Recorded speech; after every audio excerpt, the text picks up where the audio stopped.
और अभी भी फीमेल्स को लेके जो लोगों के मन में ख्याल रहते हैं कि वो नहीं लीड कर पाएंगी, नहीं कर पाएंगी, दोनों दो अलग चीज़ें हैं। Men and women are not same. लोग कहते हैं कि they are equal and they are same, ऐसा नहीं है।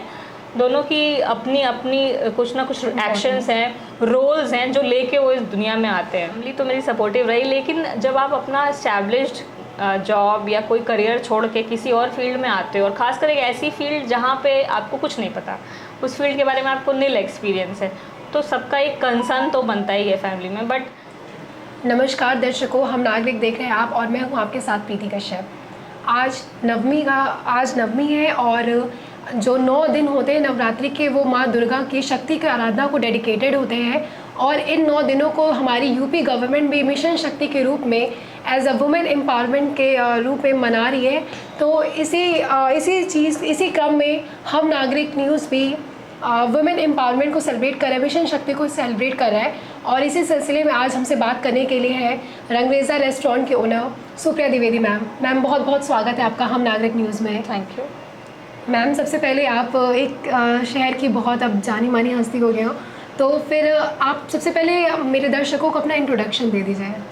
नमस्कार, मेरा नाम है सुप्रिया द्विवेदी। मैं Rangreza restaurant and banquet hall की मैनेजिंग डायरेक्टर हूँ। इस वक्त हमारे शहर में करेंटली 2 वेंचर्स चल रहे हैं, एक रंगरेजा रेस्टोरेंट बैंक्वेट हॉल और एक न्यूरॉन्स रेस्ट्रो बार। और थर्ड प्रोजेक्ट हमारा ऑलरेडी फॉरेस्ट क्लब जो पाइपलाइन में है, जो जनवरी एंड फरवरी तक लॉन्च होगा। मेरी स्कूलिंग गोरखपुर से हुई है, मेरा कॉलेज भी गोरखपुर से हुआ है। आई एम इंजीनियरिंग स्टूडेंट, और मैंने फिर उसके बाद MBA भी किया है। और रेस्टोरेंट इंडस्ट्री में आने से पहले मैं एक बैंकर थी। I am an ex banker also. तो मैम, ये बहुत ही सोचने वाली बात है कि आप एक एक्स बैंकर भी रही हैं, और फिर कैसे आप बिजनेस में आ गए, और एक रंगरेजा का कॉन्सेप्ट कैसा आया आपके दिमाग में? एक्चुअली बैंक में मैंने 3 साल काम किया है, और उस दौरान ही अपना एक वेंचर होने का हमेशा से मन था कि मेरा खुद का एक वेंचर हो। तो ड्यूरिंग वर्किंग में ही, क्योंकि मैं एक प्रोफेशनल कॉर्पोरेट में मैंने ऑलरेडी काम किया है, तो वहाँ पे रह के लोगों से कनेक्ट होकर एक मन में ख्याल आया। पर ये नहीं पता था कभी भी कि मैं रेस्टोरेंट इंडस्ट्री में आऊँगी। मुझे ये पता था कि मैं अपना कोई एक वेंचर इस्टेब्लिश करूँगी, इस तरह से करूँगी, इस लेवल पे करूँगी, मुझे इसका बिल्कुल अंदाज़ा नहीं था। लेकिन सडनली एक दिन ख्याल आया कि हमें अब अपना कुछ करना है। तो ये हुआ इंक्लिनेशन जो है, क्योंकि रेस्टोरेंट इंडस्ट्री बहुत ही रिवॉर्डिंग इंडस्ट्री है, बहुत स्ट्रगल है इस इंडस्ट्री में, लेकिन उतना ही रिवॉर्ड भी मिलता है। तो मुझे लगा कि मेरे खुद के कैलिबर के हिसाब से, जो मेरी खुद की जो पर्सनैलिटी है, उसको ये फील्ड बहुत सूट करेगा। क्योंकि मैनेजमेंट स्टूडेंट रह चुकी हूँ, कॉर्पोरेट में काम करने का मुझे एक्सपीरियंस है, तो मेरे लिए ये इंडस्ट्री थोड़ा इजी रहेगी अगर जो मैं इसमें आऊँगी। लेकिन वो मेरा मिथ था, इजी तो कुछ भी नहीं रहता है। हाँ। बहुत डिफ़िकल्ट है ये, मेरे रहा है ये स्टार्टिंग फेज़ में। अब तो धीरे धीरे 3.5 साल हो चुके हैं इस फील्ड में मुझे आए हुए।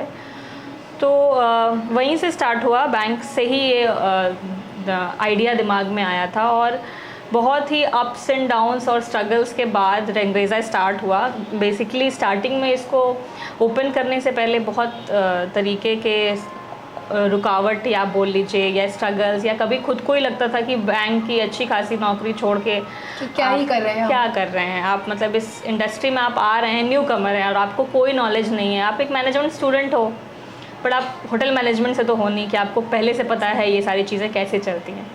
तो बहुत सारे डाइसी क्वेश्चंस मन में थे, बट ये था कि हाँ, जो करेंगे वो अच्छे से करेंगे।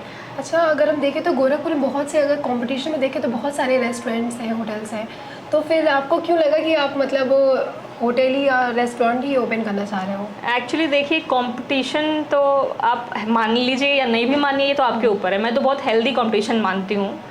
जैसे हर रेस्टोरेंट से मैं कुछ ना कुछ सीखती हूँ। जो हमारे से पहले भी लोग यहाँ पे काम करते थे, उनकी भी वर्किंग को मैंने बहुत अच्छे से स्टडी किया था कि कैसे यहाँ पे रेस्टोरेंट्स काम कर रहे हैं। तो मुझे कभी ऐसा नहीं लगा कि मुझे किसी से कॉम्पीट करना है या आगे जाना है, मुझे बस अपना काम करना था।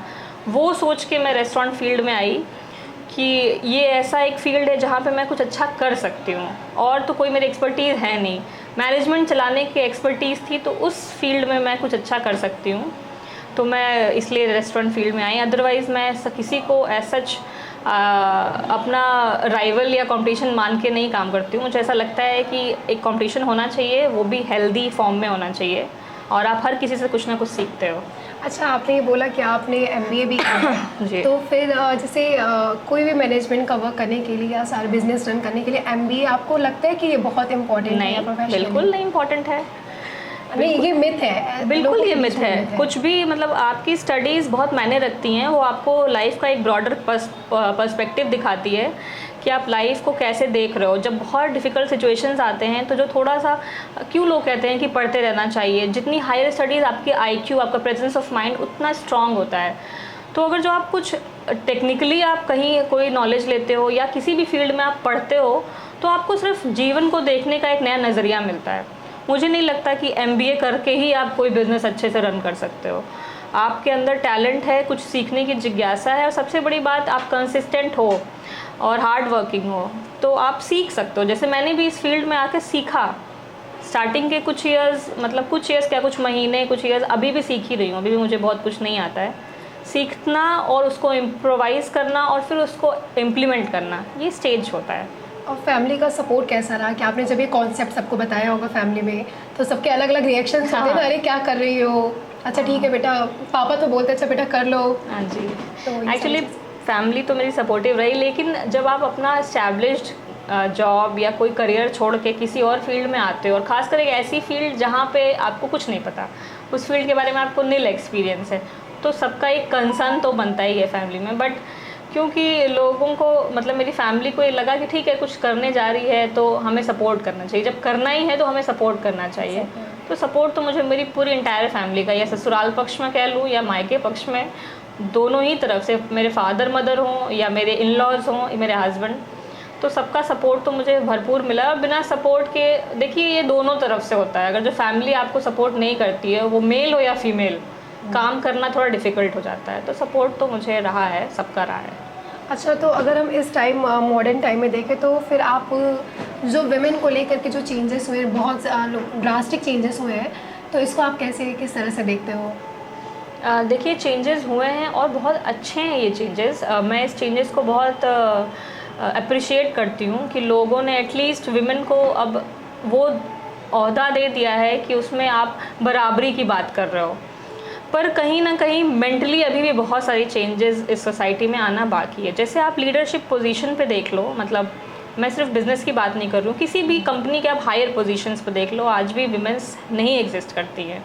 उनका परसेंटेज 2%, 3% है। अगर जो आप पूरे इंडिया का आप स्टैटिस्टिक्स देखोगे तो कंपैरेटिवली आपको मेंस की जगह विमेंस बहुत कम दिखेंगी, क्योंकि अभी भी लोगों को लगता है कि विमेंस के पास बहुत सारी और भी रिस्पॉन्सिबिलिटीज़ होती हैं। पता नहीं वो अपनी रिस्पॉन्सिबिलिटीज़ के साथ एक ऑर्गेनाइजेशन चला सकती हैं या नहीं, या किसी भी हायर पोजीशन पे जाके वो प्रेशर जो आएगा उसको वो लेके आगे बढ़ पाएंगे कि नहीं, झेल पाएंगे कि नहीं। तो ये तो अभी भी सोसाइटी में है, और मुझे नहीं लगता कि हमारे आपके रहते रहते ये सब चीज़ें अभी भी ख़त्म होंगी।